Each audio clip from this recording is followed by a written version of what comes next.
ഓതിയത് ബിസ്മില്ലാഹിർ റഹ്മാനിർ റഹീം വഅബ്ദുല്ലാഹ വലാ തുശ്രികൂ ബിഹി ശൈആ. നിങ്ങൾ അല്ലാഹുവിനെ ഇബാദത്ത് ചെയ്യണമേ, നിങ്ങൾ അല്ലാഹുവിന്റെ കൂടെ മറ്റാരെയും ശിർക്ക് ചെയ്യല്ലേ, പങ്കുകാരാക്കല്ലേ. വബിൽ വാലിദൈനി ഇഹ്സാനാ, നിങ്ങൾ മാതാപിതാക്കളോട് നന്മ ചെയ്യണമേ. അല്ലാഹു പറയാം, നോക്കണം, അല്ലാഹനെ ആരാധിക്കണം എന്ന് പറഞ്ഞ് ആകാശം കഴിഞ്ഞാൽ പിന്നെ ഭൂമിയിൽ ഉമ്മയും വാപ്പയാണ്. പിന്നെ ഉമ്മയും വാപ്പി പറഞ്ഞു കേൾക്കാതെ ചാടിപ്പോണ കുട്ടികളൊക്കെ എന്താ ഒരു പറ്റൊക്കെ പറയാം, എന്ത് പറയാനല്ലേ. ചാടി കുഴങ്ങിട്ട് വരട്ടെ, ചാടിപ്പോയിട്ട് അവസാനം കുഴങ്ങുമല്ലോ, അങ്ങനെ തിരിച്ചു വരുമ്പോ അപ്പൊ ആലോചിക്കാന്ന് പറയാനേ.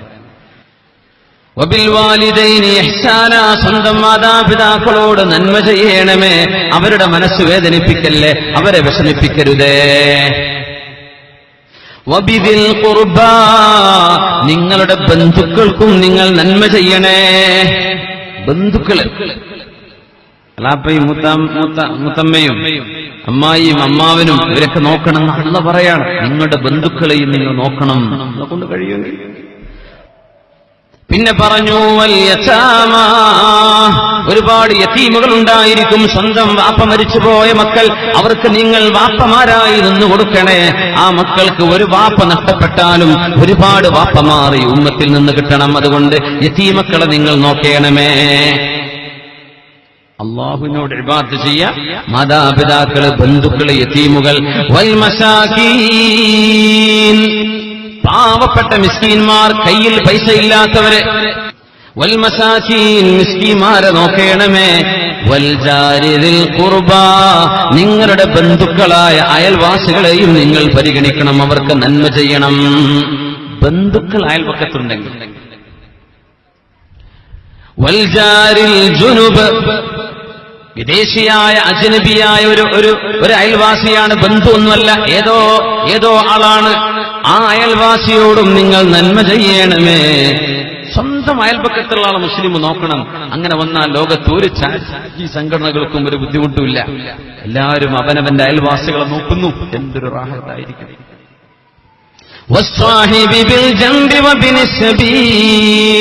നിങ്ങളുടെ കൂട്ടുകാരെയും അതുപോലെ തന്നെ യാത്രക്കാരെയും, വമാ മലകത് അയ്മാനുക്കും, നിങ്ങളുടെ കീഴിൽ ആശ്രിതരായി ജീവിക്കുന്നവരെയും നിങ്ങൾ നോക്കേണമേ. ഇന്നല്ലാഹ ലാ യുഹിബ്ബു കുല്ല മുഖ്താലൻ ഫഖൂറാ, അഹങ്കാരം നടിച്ച് ഞാൻ വലിയ ആളാണെന്ന് പറഞ്ഞു നടക്കുന്ന ആളുകളെ അല്ലാഹു ഇഷ്ടപ്പെടുന്നില്ല. നബിയെ പറഞ്ഞു കൊടുക്കണം, അല്ലാഹു ഇഷ്ടപ്പെടുന്നില്ല. അവരാണ് സ്വന്തം കൺമുമ്പിൽ അയൽപക്കക്കാരെ കാണാതിരിക്കുന്നത്, സ്വന്തം ബന്ധുക്കളെ കാണാതിരിക്കുന്നത്. കൊട്ടാരം പോലെ വീട് വെച്ച്, വൻമതില് പോലെ അതിന് ചുറ്റുമതിൽ വെച്ച്, സ്വന്തം വീടിന്റെ തൊട്ടരികത്ത് ഇരിക്കക്കൂര പോലുമില്ലാതെ ചോർന്നൊലിക്കുന്ന വീടുകളിൽ പിഞ്ചുമക്കളെയും കൊണ്ട് കഴിയുന്ന ഉമ്മയും വാപ്പയും ഭാര്യയും ഭർത്താവും ജീവിക്കുന്ന വീടിനരികത്താണ് വലിയ വൻമതിൽ പോലെയുള്ള വലിയ മതിലുകളും ഗേറ്റുകളും വെക്കുന്നത്. ആ ഗേറ്റ് വെച്ചതിന്റെ പകുതിയുടെ പകുതി എങ്ങാനും കൊടുത്തിരുന്നുവെങ്കിൽ ചോർന്നൊലിക്കാത്തൊരു വീട് തന്റെ അയൽവാസിക്ക് കൊടുക്കാൻ കഴിയുമായിരുന്നു. അത് കണ്ണിൽ കാണാത്തവർ കാന മുഖ്താലൻ ഫഖൂറാ, അല്ലാഹുവിനെ ധിക്കരിക്കുകയും മനസ്സിൽ സ്വാഭിമാനത്തോടെ അഹങ്കാരത്തോടെ നടക്കുന്നവരും ചെയ്യുന്നവരാണ്. സ്വന്തം കൺമുമ്പിലുള്ള പാവങ്ങളെ കാണാതിരിക്കുന്നത് അല്ലാഹുവിന് അവരെ ഇഷ്ടമല്ല, അല്ലാഹുക്ക് ഇഷ്ടമല്ലെന്ന് പരിശുദ്ധ ഖുർആൻ സൂറത്തുൻ നിസാ ആണിത്, 36-ാമത്തെ ആയത്ത്. അല്ലദീന യബ്ഖലൂൻ, പിശുക്കുന്നവരാണവർ, പിശുക്കി വെക്കുന്നവരാണവർ. വയഅ്മുറൂനന്നാസ ബിൽ ബുഖൽ, ജനങ്ങളോടും പിശുക്കണേ എന്ന് പറയുന്ന ആളുകൾ. അവര് ചെലവഴിക്കില്ല, ചെലവഴിക്കാൻ ആരത്തെ വിടൂല്ല. അങ്ങനത്തെ ആളുകളെ അല്ലാഹുവിന് ഇഷ്ടമല്ല നബിയേ എന്ന് ഒന്ന് പഠിപ്പിച്ചു കൊടുക്കണേ എന്ന് ലോകത്തിന് കരുണയായി വന്ന അഷ്റഫുൽ ഖൽഖ് റസൂലുള്ളാഹ് സ്വല്ലല്ലാഹു അലൈഹി വസല്ലം ഖുർആൻ എന്താ പറഞ്ഞത്? അയൽപക്കക്കാർ, ബന്ധുക്കൾ അയൽപക്കക്കാര്, ബന്ധുക്കളല്ലാത്ത അയൽപക്കക്കാര്, നാട്ടിലെ പാവപ്പെട്ടവർ, യതീമുകൾ, ഇവരൊക്കെ നോക്കണം, അവർക്കൊക്കെ നന്മ ചെയ്യണം. അള്ളാഹുവിന്റെ ഖുർആൻ പറഞ്ഞ് കേട്ട് ജീവിക്കാമെന്നവരല്ലേ നമ്മള്. അപ്പോ എന്താണ് അയൽപക്ക ബന്ധങ്ങൾ? എത്രയാണ് അവരോടുള്ള കടപ്പാടുകൾ? നമ്മുടെ ഉലമാ പറയുന്നു, അൽ ജീറാനു സലാസ, അയൽപക്കങ്ങൾ 3 വിധമാണ്. ജാറുൻ ഖരീബുൻ മുസ്ലിമുൻ, ജാറുൻ ഖരീബുൻ മുസ്ലിമുൻ, മുസ്ലിമായ ബന്ധുവായ അയൽവാസി. ഒന്ന് മുസ്ലിമാണ്, ബന്ധുവാണ്, അയൽവാസിയാണ്. രണ്ടാമത്തെ ആള് ജാറുൻ ഖരീബുൻ, ജാറുൻ മുസ്ലിമുൻ, മുസ്ലിമായ അയൽവാസി. രണ്ടെണ്ണം. മൂന്നാമത്തെ അയൽപക്ക ബന്ധം എന്ന് പറയുന്നത് ജാറുൻ ഗൈറു മുസ്ലിം, മുസ്ലിമല്ലാത്ത അയൽവാസി. 3 അയൽപക്കങ്ങളാണ് നമ്മുടെ മുമ്പിൽ വരിക. അതിൽ ആദ്യം പറഞ്ഞത് ബന്ധുവാണ്, അയൽവാസിയാണ്, മുസ്ലിമാണെന്ന് പറഞ്ഞവർ ആ അയൽവാസിക്ക് 3 അവകാശങ്ങളുണ്ട്. ഹഖുൽ ജിവാർ, അയൽപക്കത്തിന്റെ അവകാശമുണ്ട്. വഹഖുൽ ഇസ്ലാം, മുസ്ലിമായതിന്റെ കടപ്പാടുണ്ട്. വഹഖുൽ ഖറാബ, കുടുംബ ബന്ധത്തിന്റെ കടപ്പാടുമുണ്ട്. 3 കടപ്പാട് ബന്ധുവായ മുസ്ലിമായ അയൽവാസിയോടുണ്ട്. രണ്ടാമത്തേത് ബന്ധുവല്ല, മുസ്ലിമാണ്, അവരോട് 2 കടപ്പാടുകളുണ്ട്. ഒന്ന് അയൽപക്ക ബന്ധത്തിന്റെ കടപ്പാട്, മറ്റൊന്ന് മുസ്ലിമായതിന്റെ കടപ്പാട്. ബന്ധുവാണോ? അല്ല. 2 കടപ്പാട്. ബന്ധും കൂടാണെങ്കിൽ 3 എണ്ണം. ഇനി ചിലരോട് 1 കടപ്പാട്. ഹഖുൽ ജിവാർ, മുസ്ലിമല്ല, അമുസ്ലിമാണ്, പക്ഷെ അയൽവാസിയാണ് എന്ന പരിഗണനയും കടപ്പാടും അയാളോടുമുണ്ട്. ഈ 3 വിധത്തിലാണ് അയൽപക്ക ബന്ധങ്ങൾ വരിക. മുസ്ലിമീങ്ങൾ മാത്രം മെജോറിറ്റിയായി താമസിക്കുന്ന സ്ഥലത്ത് ചിലപ്പോൾ പക്ഷേ നമുക്ക് ജാറുൽ മുസ്ലിം, മുസ്ലിമായ അയൽവാസി, മുസ്ലിമാണ്, ബന്ധുവാണ്, അങ്ങനത്തെ അയൽവാസി.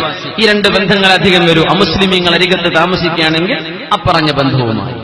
ഇവരോടൊക്കെ കടപ്പാടുകളുണ്ട്. റസൂലുള്ളാഹി സ്വല്ലല്ലാഹു അലൈഹി വസല്ലം തങ്ങൾ പറയുമായിരുന്നു, മാസാല ജിബ്രീലു യൂസുനി ബിൽ ജാർ ഹത്താ വനന്തു അന്നഹു സയുവരിസു. ജിബ്രീൽ അലൈഹിസ്സലാം എന്റെ മുമ്പിൽ വന്നു, അയൽവാസിയുടെ കടപ്പാടുകൾ എന്നോട് പറയാൻ തുടങ്ങി. നബിയേ, അയൽവാസിക്ക് അത് ചെയ്തു കൊടുക്കണം, ഇത് ചെയ്തു കൊടുക്കണം, അവരോട് ഈ കടപ്പാടുകളുണ്ട്, ഇതുണ്ട്, അതുണ്ട്, ഇങ്ങനെ പറഞ്ഞു തന്നപ്പോ എനിക്ക് പോലും തോന്നിപ്പോയി, ഞാൻ മരിച്ചു കഴിഞ്ഞാൽ എന്റെ സമ്പത്തിൽ എന്റെ മക്കൾക്ക് അവകാശമുള്ള പോലെ അയൽവാസിക്കും ഓരോഹരി അവകാശമുണ്ട് എന്ന് എനിക്ക് തോന്നുമാർ. അത്രക്ക് ജിബ്രീൽ അലൈഹിസ്സലാം എന്നോട് അയൽവാസിയെക്കുറിച്ച് വസിയത്ത് ചെയ്തുകൊണ്ടിരുന്നു എന്ന് മഹാനായ റസൂലുള്ളാഹി സ്വല്ലല്ലാഹു അലൈഹി വസല്ലം തങ്ങൾ പറഞ്ഞത് സ്വഹീഹുൽ ബുഖാരിയിലും മുസ്ലിമിലും വന്നിട്ടുള്ള ഹദീസാണ്. അയൽവാസിക്ക് അനന്തരാവകാശ ബന്ധം ഉണ്ടായിരിക്കും. അയൽപക്ക ബന്ധം എന്ന് പറഞ്ഞത് അനന്തരാവകാശ ബന്ധമാണോ എന്ന് തോന്നിപ്പോയി. അനന്തരാവകാശ ബന്ധം ഉണ്ടെന്നല്ല, ഉണ്ടെന്ന് തോന്നിപ്പോയി. അത്രക്ക് വലിയ ബന്ധമാണ് അയൽപക്ക ബന്ധമെന്ന് ജിബ്രീൽ അലൈഹിസ്സലാം എന്നോട് പറഞ്ഞുകൊണ്ടിരുന്നു. നബി തങ്ങൾ തന്നെ പറയട്ടെ, മൻ കാന യുഅ്മിനു ബില്ലാഹി വൽ യൗമിൽ ആഖിർ ഫൽയുഹ്സിൻ ഇലാ ജാരിഹി. അല്ലാഹുവിലും അന്ത്യനാളിലും ആർക്കെങ്കിലും വിശ്വാസമുണ്ടെങ്കിൽ അവർ അയൽവാസികളോട് നന്മ ചെയ്യണമേ. എന്തൊക്കെയാണ് നമ്മൾ ചെയ്യേണ്ട നന്മ, എന്തൊക്കെയാണ് കടപ്പാടുകൾ, ഓരോന്നും ഓരോന്നിന്റെ ചരിത്രങ്ങളും പശ്ചാത്തലങ്ങളും ഒക്കെയായി നമുക്ക് വഴിയെ ചർച്ച വരികയാണ്. ഈമാനുള്ളവർ അയൽവാസിയോട് നന്മ ചെയ്യണം.